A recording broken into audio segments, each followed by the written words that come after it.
నమస్తే నేను మీ జాహ్నవి మనతో ఉన్నారు ప్రముఖ జ్యోతిష్య వాస్తు పండితురాలు ప్రముఖ ఆధ్యాత్మికవేత్త తనుష్క గారు మాట్లాడేద్దాం. నమస్తే అమ్మ. నమస్తే అండి. అమ్మ, ఇప్పుడు నేను ఒక స్పెషల్ క్వశ్చన్ అడగాలనుకుంటా. మీరు లాస్ట్ వీక్ మా ఆఫీస్కి వచ్చినప్పుడు మా ఆఫీస్లో ఒకళ్ళది జాతకం చూశారు, గుర్తుందా? అవునమ్మా. ఓకే, వెంటబడి అడగ ఒకళ్ళ జాతకం చూశారు. ఆ రోజు మీరు వెళ్ళిపోయిన తర్వాత డిస్కషన్ ఏంటంటే ఎంత కరెక్ట్గా ఎలా చెప్పారు.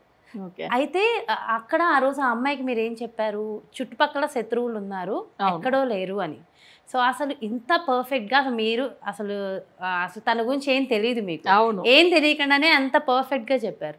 అసలు ఎట్లా తెలుసు? ఇంకొకటి, చుట్టుపక్కల శత్రువులు ఉన్నారు అని తెలుసుకున్న తర్వాత దానివల్ల ఆ అమ్మాయికి ఇబ్బంది కలుగుతుంది కాబట్టి ఆ ఇబ్బందికి సొల్యూషన్స్ ఉంటాయి. అంటే ఇక్కడ కేవలం ఆ అమ్మాయి అనే కాదు, ఎవరి జాతకం ద్వారా అయినా, లేదంటే ఏదైనా ఒక వ్యక్తికి సడన్ గా ఇబ్బందులు కలుగుతున్నాయి, అప్పటిదాకా బాగున్న ఒక జాతకం అన్నప్పుడు ఆ ఇబ్బందులు ఎలా తెలుసుకోవాలి, దానికి పరిహారం ఉంటుందా, రెమెడీస్ ఏమన్నా చెప్తారా? ఓకే అమ్మా. ఇప్పుడు శత్రువులు ఫస్ట్ ఎలా వస్తారనేది కొన్ని చూడాలి. ఇప్పుడు జాతకం మనం చూడంగా ఫస్ట్ వాళ్ళకి తోడు పుట్టిన వాళ్ళతో కూడా సమస్య ఉంటుంది, అలా కూడా శత్రువులు ఉంటారు. లేదు కజిన్స్ వల్ల కూడా ఉంటుంది, లేకపోతే చుట్టుపక్కల ఉన్న వాళ్ళతో సమస్యలు వస్తుంది, అట్లా కూడా శత్రువులు చాలా మందిలో ఉంటారు. కొన్ని జాతకాలకు చాలా క్లోజ్ ఫ్రెండ్సే శత్రువులుగా కూడా అయ్యేది అవకాశం ఉంటుంది. ఎందుకంటే కొన్ని విషయాల్లో వాళ్ళకి ఏమవుతుంది, బిజినెస్ విషయంలో, లేదు ఫైనాన్షియల్ విషయంలోనో, లేకపోతే వాళ్ళకి ఏమవుతుందంటే గొడవలై సో అలా శత్రువుగా తయారవుతారు. అయితే వీళ్ళకి చక్రం చూడంగా కనిపెట్టవచ్చు. ఇప్పుడు కజిన్స్ కానీ, లేదు వాళ్ళ సిబ్లింగ్స్ వల్ల కానీ వాళ్ళకి థర్డ్ హౌస్ చూపిస్తుంది, లేదు కుజుల్లో నెగిటివ్ గ్రహం అంటే కుజుడు హౌస్లో నెగిటివ్ ఉంటే అప్పుడు వాళ్ళ వల్ల సమస్య ఉంటుందని. అదే కొన్ని జాతకంలో లగ్నానికి థర్డ్ హౌస్ వచ్చి వాళ్ళ చుట్టుపక్కల ఉన్న వాళ్ళతో సమస్య ఉండేదని తెలుస్తుంది. సో నెక్స్ట్ ఫ్రెండ్స్ వాళ్ళు, లేదంటే బిజినెస్ పార్ట్నర్ వల్ల సమస్య వచ్చిందంటే వాళ్ళు శత్రువులు అవుతారంటే అది జాతకంలో 7th హౌస్ లగ్నంలోంచి. నెక్స్ట్ వచ్చి ఏంటంటే బుధుడు, సో ఫ్రెండ్ సంబంధించిన గ్రహం, అది నెగిటివ్ అయి ఉంటే వాళ్ళ వల్ల సమస్య ఉందని. ఇదే కొన్ని జాతకాలు వాళ్ళు రిలేషన్ అంటే హస్బెండ్ సైడ్ వాళ్ళు ఉండొచ్చు, లేదు వైఫ్ సైడ్ వాళ్ళు ఉండవచ్చు, బట్ వాళ్ళతో కూడా సమస్యలు వస్తుందని చాలామంది మనం చూసే ఉంటున్నాము. అయితే ఇదన్నీ మనం జాతకం చూడంగా కనిపెట్టి వాళ్ళకి తగినట్టుగా రెమెడీ ఇచ్చి మంచిగా చేయించున్నాం. అయితే జాతకం ఫుల్గా అనలైజ్ చేసి దాని తర్వాత వాళ్ళకి ఆ శత్రు బాధల నుంచి బయటపడేదానికి కొన్ని వశీకరణ పూజలు ఉంటుంది. సో అది వచ్చి మనం భయపడవలసింది లేదు. వశీకరణం అంటే నెగిటివ్ ఏం కాదు, మనకు గ్రహాల్ని మనకు ఫేవర్గా మార్చేది. ఇప్పుడు ప్రతి ఒక్కరు ఏంటంటే ఏదో ఒక గ్రహం ఒక రూపంలోదా ఉంటారు. అంటే ఇప్పుడు లక్ష్మి అంటే దాని పవర్ 1 అంటే సూర్యుడికి సంబంధించిన పవర్.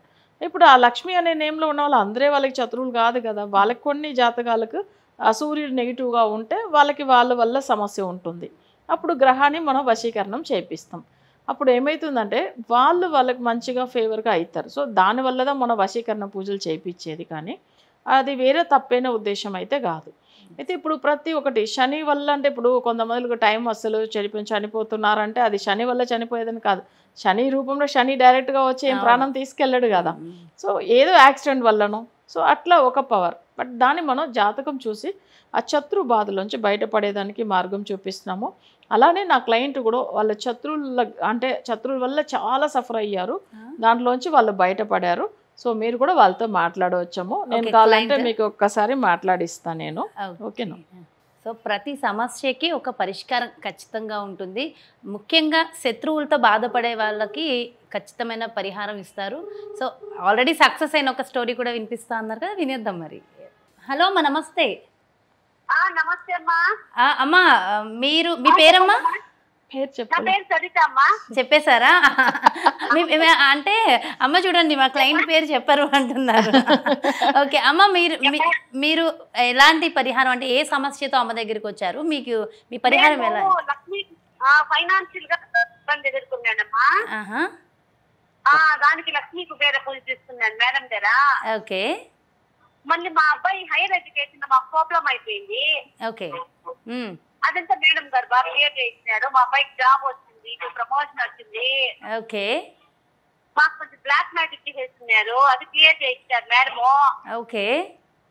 మాకు చాలానే బాగానే చేయించినారమ్మా. చాలా చేయించారు. చాలా చేయించినారు. ఓకే, అంటే అన్ని ప్రాబ్లమ్స్ కి సొల్యూషన్స్ అయ్యాయి మీకు? అన్ని ప్రాబ్లమ్స్ కి మీకు సొల్యూషన్ దొరికింది అమ్మ దగ్గరికి వచ్చాక? దొరికింది. నేను ఎక్కడెక్కడో తిరిగినానమ్మా. నేను అదర్ స్టేట్ లో ఉన్నాను. నేను పుట్టింది పెరిగింది చిత్తూరు, ఆంధ్ర. ఆహా, ఓకే. మేము వచ్చి తమిళనాడు. మొత్తం నాకు సపోర్టే లేదు, ఫ్యామిలీ సపోర్ట్ లేదు, ఊరు సపోర్ట్ లేదు. మా చాలా అవస్థ పడిపోయినా. అయ్యో. అంటే నేను భక్తి టీవీ ప్రోగ్రామ్ చూసి మేడం కనిపెట్టాను. ఆహా, ఓకే. అట్లా చూసి ఆ ప్రోగ్రామ్ చూసి మేడం చెప్పిందంతా ఇది మళ్ళీ లక్ష్మీ కుబేర చెప్తారు. మేడం కాదు మాధ్యమా డేట్ ఆఫ్ బర్త్ అంటే అపాయింట్మెంట్ అయ్యమా అంటే నాది లేదంటే మళ్ళీ మా అబ్బాయి నేను చెప్పినాను. సరే అబ్బాయి కూడా ఎప్పుడైనా చూసుకోమా అని ఒక మాట చెప్పినారు. అబ్బాయి చెన్నైలో కాలేజ్ లో బాగా చదివి అబ్బాయి inter first year second year మంచి మార్క్స్ తీసినాడు. ఓకే. బీటెక్ ఫస్ట్ ఇయర్ నుండి డల్ అయిపోయినాడు. చెన్నై పడిపోయింది చదువంతా. అయ్యో. అప్పుడు మళ్ళీ నేను 1 ఇయర్ దాకా చదువుతాను ఎంతో ఇది చూస్తుంది. సెకండ్ ఇయర్ లో మాకు డెవలప్మెంట్ లేకుండా పోయింది. అప్పుడు అపాయింట్మెంట్ చేస్తాను మేడం దగ్గర. ఓకే. బీటెక్ సెకండ్ ఇయర్ లో అప్పుడు మేడం కొంచెం లక్ష్మీ హైబ్రిడ్ కాన్ఫ్యూజ్ అంతా ఇచ్చిందమ్మా. ఓకే. ఇచ్చింది బాగానే అయింది. మళ్ళీ థర్డ్ ఇయర్ లో మాకు తిరిగి బలంగా బ్లాక్ మ్యాజిక్ అయిపోయింది. తిరిగి థర్డ్ ఇయర్ లో అప్పుడైతే నేను చాలా అవస్థ పడిపోయినా. నేను ఏడస్తానే ఉన్నా. మేడం వాళ్ళు ఫోన్ ఎత్తకుండా మళ్ళీ ఏసీ గొమ్మనైతే మళ్ళీ ఆయమే చేస్తున్నారు. ఏమ్మా ఎన్ని సార్లు చేస్తున్నావు అంటే మళ్ళీ నేను ఏడస్తానే చెప్తున్నాను అంతా. అప్పటికే date of birth, place of birth, time of birth అంతా చూసి మళ్ళీ అప్పటికి అవును మా బలంగా పడేస్తున్నారు అని చెప్పింది మేడం కూడా. నేను వేరే చోట చూస్తున్నాను ఇక్కడ టౌన్ లో. ఇక్కడ చెప్తారు తిరిగి బ్లాక్ మ్యాజిక్ ఉండాలి అని చెప్తారు. నాకు క్లియర్ చేసేదాన్ని ఇక్కడ పరిష్కారం చేసేది మంచి లేకుండా మేడంనే పట్టాను తిరిగి గట్టిగా. ఓకే. మళ్ళీ అప్పుడు మళ్ళీ మేడమే మళ్ళీ చెప్పింది ఇట్లా అనేది మళ్ళీ మేడం దగ్గర మాట్లాడి మళ్ళీ అన్ని చేయించారమ్మా. ఓకే, మొత్తానికి అంతా సంతోషం. ఇప్పుడు చాలా హ్యాపీగా ఉన్నారు. ఇప్పుడు పర్వాలేదమ్మా, నేను బాగానే ఉంటాను. నా కొడుకు పెళ్లి చేస్తే చాలమ్మా నాకే. ఓకే. ఓకే. సో మీ సంతోషం మీ మాటల్లో అర్థమవుతుందమ్మా. ఓకే, ఇలాగే సంతోషంగా ఉండాలి. సో ఓకే, అమ్మ అంటే మీకు ఎంత అభిమానం మాకు అర్థమైపోయింది. అవును, నేను చాలా మందికి చెప్పించానమ్మా. మా కొంత వాళ్ళకంతా చెప్పించాను మేడం గురించి అంతా. అదే ఇప్పుడు ఎందుకంటే చాలా మంది సమస్యలతో బాధపడుతున్నారమ్మా. మీలాంటి వాళ్ళు చెప్తే వాళ్ళకు కూడా అర్థమవుతుంది. అందుకనే మధ్యలో అమ్మ చెప్పారు. నిజంగా మీలాంటి వాళ్ళ ఫీడ్బ్యాక్ చాలా ఉపయోగపడుతుంది చాలా మంది సమస్యలను తగ్గించడానికి. చాలా చాలా సంతోషం అమ్మా. సొంత వాళ్ళకంతా కూడా ప్రాబ్లం లో ఉండే వాళ్ళకంతా చెప్పినాను. మేడం గురించి చెప్పి అపాయింట్మెంట్ ఇచ్చాను వాళ్ళకంతా కూడా. ఓకే, చాలా సంతోషం అమ్మా. Thank you so much. మీతో మాట్లాడడం మాకు కూడా ఆనందంగా ఉంది. ఓకేనమ్మా, థ్యాంక్ యూ. అర్థమైపోతుంది ఆవిడ. ఎంత మంది రిఫరెన్స్ ఇచ్చారు, వాళ్ళందరూ కూడా మంచిగా మీ దగ్గర చాలా రిజల్ట్ గ్యారంటీ అయితే. కానీ ఆమె స్టార్టింగ్లో వాళ్ళ బాబు యాక్చువల్గా ఫైనాన్షియల్ ప్రాబ్లం గురించే స్టార్ట్ చేసినప్పుడు పూజలు ఇచ్చాము, చాలా మంచిగా అయ్యారు. తర్వాత వాళ్ళ బాబు స్టడీ గురించి నెక్స్ట్ ఏంటంటే తను చదువుతున్నప్పుడు ఫైనల్ ఇయర్ అప్పుడు వాళ్ళకి బ్లాక్ మ్యాజిక్ జరిగింది. సో అది వాళ్ళ రిలేటివ్స్ వల్ల జరిగింది. ఈ విషయం చూసి కనిపెట్టి ఆమె చాలా ట్రై చేస్తున్నారు. బ్లాక్ మ్యాజిక్ జరిగినప్పుడు ఏమవుతుందంటే అంత తొందరగా వాళ్ళకి జాతకాల్లో ఎవరైనా మంచి అస్ట్రాలజర్ చూడాలన్నా కూడా అసలు టైం రానివ్వదు కదా. బ్లాక్ మ్యాజిక్ ఉన్నప్పుడు ఆపేస్తుంది కదా. అలానే నేను చాలా బిజీ ఉన్నప్పుడు ఆమె ట్రై చేస్తూ ఉన్నారు, మన ఆఫీస్ కాల్ చేస్తూ. బట్ అయితే తర్వాత వాళ్ళకి అపాయింట్మెంట్ ఇచ్చాము.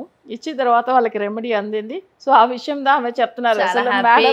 చాలా చాలా హ్యాపీగా ఉన్నారు. అయితే ఓవరాల్ గా అమ్మ ఇలా శత్రువుల ద్వారా సమస్యలతో ఉన్న వాళ్ళకి ఒక చిన్న పరిహారం అంటే ఏం చెప్తారు? ఓకే, యాక్చువల్గా శత్రువులు అనేటప్పుడు వాళ్ళకి పరిహారం అంటే వీళ్ళు ఏం చేయాలంటే ఫస్ట్ జనరల్గా ఏంటంటే జాతకం చూడాలిమా. అంటే ఎవరి వల్ల సమస్య జరిగింది అనేటప్పుడు దానికి తగినట్టుగా పరిహారం చేస్తేనే వాళ్ళకి ఏమవుతుందంటే 100% రిజల్ట్ పొందగలుగుతారు. ఇప్పుడు శత్రువులు అంటేనే కొన్ని మందులకు ఏమవుతుందంటే ఇప్పుడు మామూలుగా మనం తిరుచెందూరు వచ్చి సుబ్రహ్మణ్య స్వామి టెంపుల్ వెళ్ళి అక్కడ ఒక పూజ ఉంటుంది. అంటే ఆయన అక్కడ సూర సంహారం చేశారు కదా, అందుకని అక్కడ కొన్ని పూజలు చెప్తారు, అది చేయవచ్చము. కానీ అది ఏంటంటే కొన్ని జాతకాలకు సెట్ అవుతుంది. కొంతమందికి ఏమవుతుందంటే మరీ ఎక్కువ సమస్యలు ఉన్న వాళ్ళకి అసలు వాళ్ళ జాతక పరంగా రెమెడీ చేయాలి. సో అప్పుడు ఏం చేస్తామంటే అసలు వాళ్ళ చక్రంలో ఎవరు వల్ల వాళ్ళకి బ్లాక్ మ్యాజిక్ జరిగింది, సో అది కూడా ఎవరు నెంబర్ అంటే వాళ్ళ నేమ్ పవర్ ఏం పవర్లో ఉంటుందని కూడా ముందుగానే నేను చెప్పేస్తాను. అంటే జాతకం చూడగానే వాళ్ళకి రిలేటివ్స్ ఎవరు చేశారు, వాళ్ళ నేమ్ పవర్ ఇలా ఉంటుంది అంటే మనకు అక్కడ అర్థమైపోతుంది. వాళ్ళకి ఫస్టే నెగిటివ్ నెంబర్స్ ఇవి ఉంటుంది అని చెప్పి పెడతాను. సో దాని తర్వాత వాళ్ళకి ఎవరి మీద డౌట్ ఉందో వాళ్ళ నేమ్ అంతా వాళ్ళు అక్కడ చెప్పగానే అది మ్యాచ్ అవుతుంది వాళ్ళకి. అందులో కూడా వీళ్ళుదా చేశారని కన్ఫర్మ్ చేయవచ్చు మనం అందులో. సో మనం అప్పుడు రెమెడీ ఇచ్చామనుకోండి వాళ్ళకి తొందరగా రిజల్ట్ ఉంటుంది. No. సో మన కామన్ టిప్ అయితే మనం ఇచ్చామనుకోండి అది కొంతమందికే ఫలితం ఉంటుంది, Yes. అసలు అందరికీ సెట్ అవ్వదు. ఓకే, కాబట్టి అది ఓవరాల్ గా మన జాతకాన్ని పరిశీలన చేసుకుంటేనే పర్ఫెక్ట్ రెమెడీ చాలా ఉంటుంది బాగుంటుంది. అంటారండి. చాలా చక్కగా ఎక్స్ప్లెయిన్ చేశారు అండ్ ఒక క్లయింట్ అంటే ఫీడ్బ్యాక్ కూడా షేర్ చేయించినందుకు థ్యాంక్ యూ సో అవును. మచ్ అమ్మా. నమస్తే. నమస్తే అండి. చూసారు కదండి, మరి ఇది అంటే మనకి ఉన్నటువంటి సమస్యకి పరిష్కారం ఏంటి అనేది ఖచ్చితంగా ఇండివిజువల్గా ఎవరి జాతకంలో వాళ్ళకి మాత్రమే ఉంటుంది. సో దయచేసి పర్సనల్ జాతకాన్ని పరిశీలన ద్వారా మాత్రం తీసుకున్న పరిహారానికి ఫలితం 100% ఉంటుంది. సో డెఫినెట్గా మరి ఇంత విషయం విన్న తర్వాత మనందరికీ ఒక్కసారి జాతకాన్ని పరిశీలన చేసుకుని మన జాతకంలో ఉన్న దోషాలను తొలగించుకుని చక్కటి జీవితం గడపాలని ఉంటుంది కదా. సో ఇంకెందుకు ఆలస్యం, వెంటనే క్రింద డిస్ప్లే అవుతున్నటువంటి నెంబర్స్కి కాల్ చేసి తనుష్క గారి అపాయింట్మెంట్ తీసుకోండి. మీ సమస్యలకు తగిన పరిష్కారాన్ని అందుకోండి. మరో ప్రత్యేకమైన పరిహారంతో, మరో ప్రత్యేకమైన కార్యక్రమంతో మళ్ళీ మీ ముందుకు వచ్చేస్తాను. నమస్తే, మీ జాహ్నవి.